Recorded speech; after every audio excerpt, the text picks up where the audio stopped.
$2.9 billion of investments, your biggest ever in Japan so far. How does Japan fit into the overall Microsoft business strategy? So the plan is a four-part plan. So the $2.9 billion investment in the data centers. There's also a reskilling plan of 3 million citizens of Japan. I'm particularly interested in the upskilling of women. We need more women in tech. We need more females in the development world and engineering world. So I'm very excited that we'll be doing that over 3 years with various partners in the ecosystem. I'm also very excited about the fact that we will now open a Microsoft Research Center, first of its kind, to do pure research.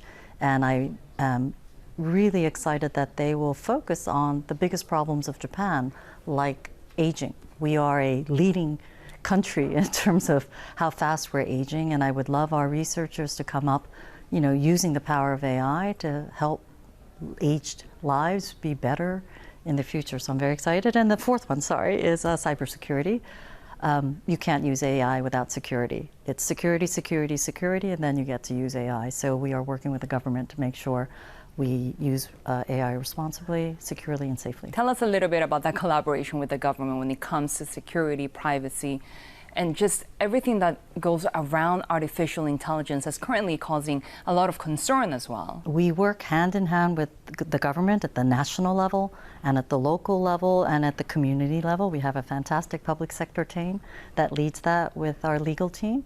We also work with companies because I don't think we can just depend on governments to keep us safe and secure. So it really is a business, public-private, partnership to make sure that that happens.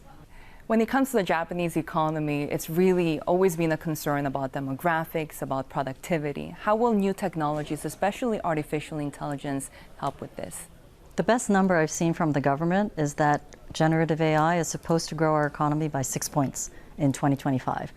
You don't see many other drivers of that kind of growth in our economy.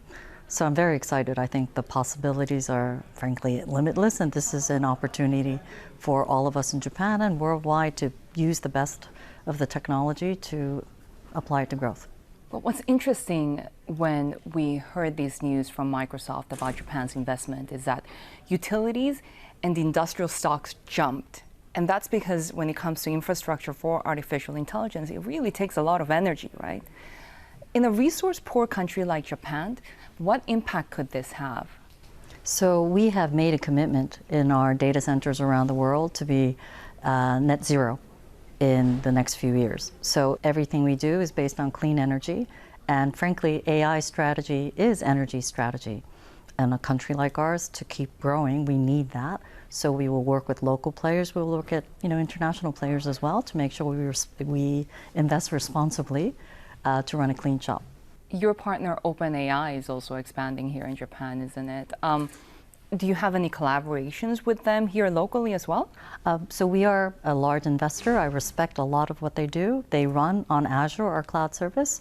But we might work together. We might also work separately, and that's the way we see the market evolving. And we will see a lot more players. We're often asked, we're doing so well now, I think it's Microsoft, we're going to conquer the world. And I think the answer is no. There's so much opportunity here for many, many players, and competition is always good for the end consumer.